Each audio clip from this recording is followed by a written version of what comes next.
Hey guys, let's talk about last night's episode of Beauty and the Beast. And wowza, was that an episode or what? I loved it. Okay, so we had so much going on, and it was Thanksgiving, and of course, Bob, Kat's father, wanted her to come over for Thanksgiving dinner. And she was reluctant. She didn't really want to go, and she didn't want to bring Vincent along. Well, Vincent really didn't want to go. And the team is pretty much convinced that Vincent's handler is trying to kill him. And of course, at first, Vincent is like, yeah, whatever, you guys don't know what you're talking about. And then it actually happens. And Vincent finds out, and he goes to this warehouse, and he actually sees the setup for this bomb that's supposed to go off, and he knows now that his handler wants him dead. So, of course, they don't know that Bob is actually his handler. So when they go to the house for Thanksgiving dinner, they're going under the ruse that they're just trying to find out if he knows anything about this handler, because they found out that the phone that he was using was traced back to, or no, sorry, the person that stole Gabe's files worked at the FBI.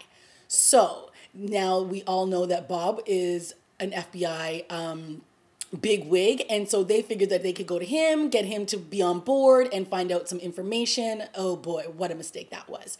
So it's a hilarious scene between Kat and Vincent, and they're in the car and they're trying to come up with these code words for, whether they should, reveal more information or if the father knows, like things, and it's just hilarious. And they're talking about like pumpkin pie, and it's just a disaster. So when they finally go to meet the father and they introduce themselves, they're all sitting around. And of course, when you're going to meet someone's father for the first time, it's already awkward to begin with.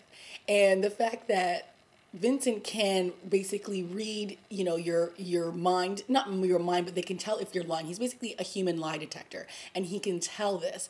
And so, Vincent's already nervous because he wants the father to like him. He knows that he's a beast, and he knows that he could wig out at any point. So it's just, the scene is absolutely hilarious between all of them. It's so awkward, but it's perfect.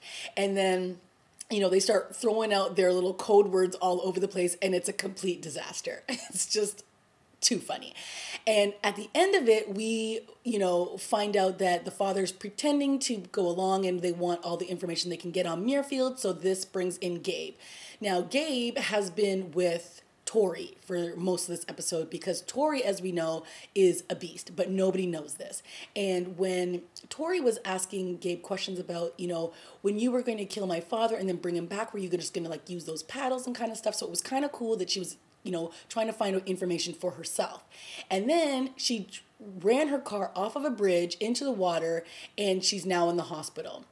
And Gabe, and of course, because Gabe gave her her card, they call Gabe. Gabe goes to see her, and she's just like, oh, it was just a mistake. Obviously, she wanted to kill herself, so they would bring her back, and they would kill the beast side. So I thought that was kind of smart on her part, trying to just do whatever she could to get rid of the beast without anybody finding out.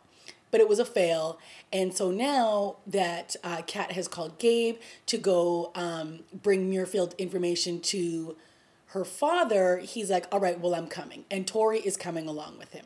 So they all get to the house, and, Bob is shocked that Gabe is part of this. And, he's like, listen, I understand that you might be a little bit weird about this, but we are doing this for the right reasons. And we're trying to let you know that the person that we are protecting, he isn't a bad guy. He's just a victim of what has happened to him. And of course, the father knows who it is. He knows it's Vincent, but he's trying to play up the scam that he doesn't know who it actually is. So the interesting part is when, they're trying to play off the fact that Tori knows Vincent. So when they introduce each other, they shake hands. And when that happens, all of a sudden the two of them have this moment. Her eyes kind of do the whole beast thing, and they gloss over, and Vincent instantly turns around and walks away.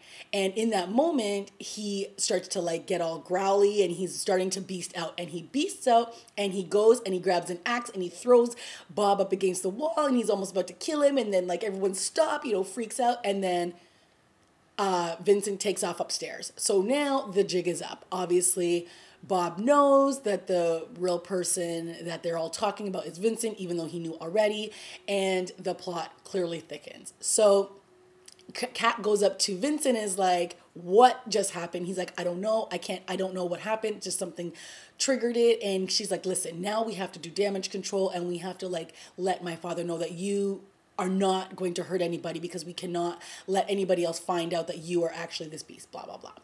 So they go down now and they're acting as if everything's all calm, cool, and collected. And basically Vincent and the father have this conversation. And he tells Vincent, listen, I won't tell anybody about this if you leave and you're out of my daughter's life. And he's like, I won't involve Gabe or Tess or JT. I won't, get everybody in trouble because they all know and they've been covering this up. And so, of course, Vincent's like, I don't care what you do to me. I just don't want anybody else to get in trouble because of this. So he pretty much agrees. And he's like, listen, we all have to be selfish and we all have to do what's best for Catherine in this situation. So now they're having dinner and, tension is in the air and it's like crazy, crazy, crazy. Just like every Thanksgiving dinner should be. And now they go to make a toast. And of course, Tori and Vincent cling glasses. And again, something triggers something in the two of them and they freak out. And then Vincent like hulks out kind of and takes off, and Tori fully beasts out and like chucks the table, and this is now her reveal that she's a beast. And Gabe is sitting there like, what? And everybody's like, what? It's just crazy. It's crazy. So, what's his name? Bob is insulting the beast, and so that is also what triggers Tori to freak out, and she like throws the table. She takes off. So now Vincent and her are in the woods, and she's like help me, I need help. And he's like, listen, you're on your own. Like, I've got my own problems. She's like, you can't leave me. And like, he's like, something is about you is triggering something in me and I can't be around you. And she's like, but I need your help. I have no one. Basically, you killed my father, like, a couple days ago. And now this is what we're stuck with. So they have this moment. They stand up. They're looking in each other's eyes. They hug and they kiss.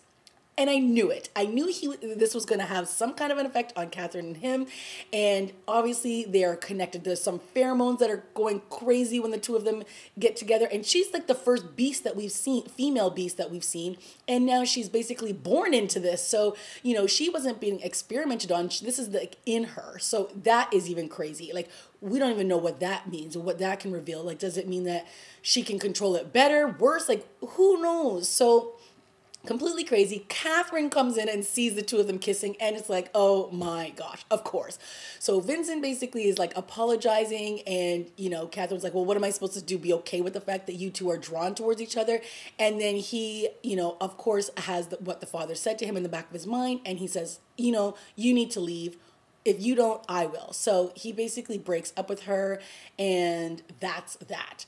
So Catherine now is, of course, devastated, and okay, so here's the thing that was annoying me about Bob, because he's coming in with his 2 cents. Yes, I agree that Catherine needs to be protected and that she has put herself in a completely dangerous situation. And because of what extra experiments they did on Vincent, he is out of control and we don't know exactly what these side effects are doing and causing. And now that Tori's in the mix, it's even worse.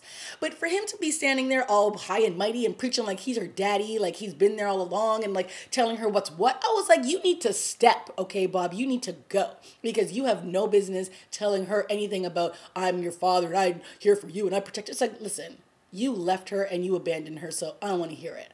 So he was annoying me. And then, of course, he tried to already kill Vincent at the beginning of the episode. Then he's got his driver come to pick up Tori and take her back to her home so she's all safe and sound. Meanwhile, he's totally setting her up to be killed. And when Vincent comes to basically say goodbye, he tells Bob tells Vincent that, oh yeah, I was talking with my contacts at the FBI, and apparently they've been alerted to a place, and it's Tori's place. So now Vincent feels he needs to go to save Tori. When he gets there, of course, there's a bomb, and he triggers it, and her condo, poof, explodes. Now, it cuts to an exterior shot, so we don't know who lives, who dies, who's in, who's out. Like, we don't know. But obviously, I'm sure both of them will escape. And they're probably going to be off in some cave for a while, bonding and getting to know each other better. And what was also very interesting, we on our B storyline was Tess and JT. Now JT has been MIA for quite a few episodes, and it's irked me because he played a very key role in last season. So in this episode, as we all know, it's been Thanksgiving, and Tess is not a fan of Thanksgiving, and she didn't want to go home and be grilled by her family because she's single and this and that. And so her and JT have this wonderful bonding a scene, and they've basically been tasked with trying to find out to descramble the voice of the man who contacts Vincent, basically Bob. And because we all know he uses like a voice descrambler, they have to decode it. And so that's what they've been doing this whole episode. Of course, they've been doing that, and they've been drinking, eating pizza, and bonding. And, they had this great scene, and it's like, again, Beauty and the Beast. It's like, he's like this awkward, geeky guy, and she's like this gorgeous girl. And, he basically tells her, from the first time I saw you, I wanted to do this. And he grabs her and he kisses her. And you're like, what? And then she kind of pulls away, and then she grabs him and kisses him. And they have this wonderful little moment, and it's great. And then they kind of both like, ooh, stop it, and then get back to work. And then they basically agree that no one took advantage of either person in that moment, and that nobody should know about it. But I'm like, holla, it was really cute. It was such a great scene. And I'm glad that this is where it's going between the two of them. But what was interesting in that whole, while they're trying to decode the voice, is that Tess heard some church bells ringing in the back. And so they were like, okay, well, whoever this person is lives near a church. So, of course, Tess told Gabe, and then Gabe told Catherine. So right before they're about to leave Bob's home after this failed Thanksgiving dinner, they're saying their goodbyes, and they turn to leave, and they hear church bells ringing. Gabe looks at Catherine looks at Gabe, and it's like the jig is up. So Dad has basically been caught red-handed, and it ends there. So we don't see them look at the father or confront him. We just know that they have heard these church bells ringing. And that's when it cut to Vincent trying to rescue Tori, and the building explodes, and it's cut to black. So this episode had a little bit of everything in it. They had some wonderful scenes right off the top of the episode between Catherine and Vincent. And, my only struggle that I've had with the season is the connection between the two of them. Since they've, jumbled up his brain and they gave him amnesia and they did all this stuff, him and Catherine have felt a little disjointed for me starting off the season. But I feel like they're starting to get back into that groove, and they had some really great scenes between the two of them, which felt like past Vincent and Catherine. And that was great because it brought me back to what I really love about the show, and that is the connection that the two of them have. And I've always been a big believer that if you really take the time to develop that emotional connection between characters, once they go past it, it's just explosive. And that's what they had in the first season. So I'm starting to get that feeling again, which I like because I adore the two of them together, and I think that they have wonderful chemistry, so I like that. But now that this Tori situation has reared its ugly head and has created this, angst between the two of them, I'm back to just being like, oh, Beauty and the Beast, you just give it and then you take it away. But I love it. So a great episode, and I cannot wait to see what happens next week. All right, guys, that has been my review of Beauty and the Beast. I'll see you later. Bye.